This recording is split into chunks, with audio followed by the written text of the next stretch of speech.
कि अगर हमें सिर्फ क्वेश्चन में जीरोस दे रखे हैं और हमसे बोला है कि भाई इक्वेशन बनाओ। Good morning everyone, welcome to फुलिफा academy. It's time to go ahead. I am Ankit और आज की क्लास में हम लोग करेंगे क्लास 10th चैप्टर 2 पॉलिनोमियल। तो सबसे पहले जान लेते हैं कि पॉलिनोमियल क्या है। तो भाई पॉलिनोमियल क्या होता है? तो polynomial is an algebraic expression that consist of coefficient, variable, exponent and constant.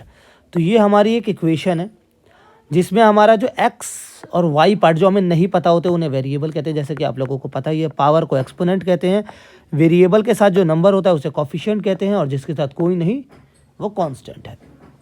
ठीक है, अब हम इस पूरे चैप्टर को इन जस्ट 1 पेज रिवाइज करेंगे लाइक अ प्रो।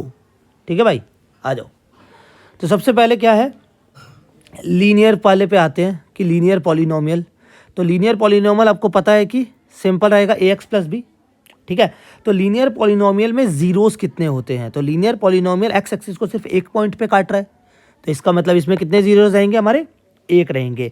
तो zeros of polynomial is the X coordinate of the point where the graph y is equal to F X intersect the X axis. मतलब कि भाई x axis पे जो भी point जितनी भी बार काटेगा उतने उसके जीरोस हो जाएंगे। तो हमारा जो लीनियर पॉलिनोमियल रहता है जिसमें कि कोई पावर नहीं रहती उसका सिंगल, उसका 1 जीरोस होता है।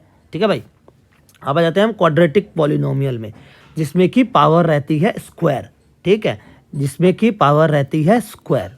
ठीक है, अब जो हमारा क्वाड्रेटिक पॉलिनोमियल होता है वो एक्स एक्सिस को 2 पॉइंट पे काटता है। कितने पॉइंट पे काटता है? 2 पॉइंट पे काटता है। तो इसके कितने रहेंगे भैया? 2 जीरोस हमारे हो जाएंगे। ठीक है, कितने जीरोस हो जाएंगे हमारे? 2। एक तो ये मैंने ले लिया है हमारा ओपन अपवर्ड और एक ले लिया है हमने ओपन डाउनवर्ड ग्राफ, तो जिससे कि आप लोगों को कोई कंफ्यूजन नहीं होगी। अब एक देख लेते हैं हमारा last, relationship between zeros and coefficient of polynomial. तो जो मैंने अभी आपको बात करी थी, यहाँ पे कोफिशिएंट क्या भैया? a है, b है और c हमारा कांस्टेंट है। तो a और b जो कोफिशिएंट है और जो जीरोस हमने अभी बात करी उनमें क्या रिलेशन होता है, जैसा कि ये दिख रहा होगा आपको रिलेशन साधते हुए। ठीक है, if a and b are the zeros of a quadratic polynomial then ये हमारा एक क्वाड्रेटिक पॉलिनोमियल हो गया। तो sum of zeros equal to alpha plus beta, they are zeros minus B by A. Sum of zeros का formula एक तो हम अल्फा प्लस बीटा भी लिख सकते हैं और एक माइनस बी बाय ए भी लिख सकते हैं। ठीक है, तो ये तो सम ऑफ जीरोस के लिए हो गया। प्रोडक्ट के लिए क्या होता है? Alpha into beta. तो इसकी जगह हम सी बाय ए भी लिख सकते हैं। सी इज अ कांस्टेंट और ए हमारा कोफिशिएंट ऑफ एक्स स्क्वायर।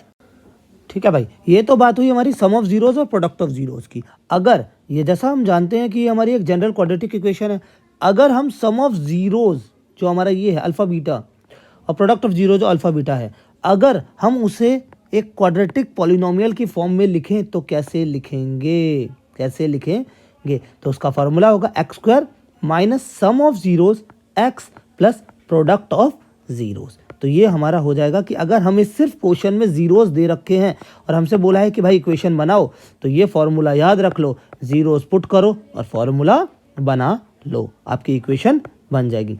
ठीक है भाई, अगर ये वीडियो आपको पसंद आई हो तो लाइक ज़रूर कर देना, शेयर कर दो अपने दोस्तों में। Thank you so much for watching, bye.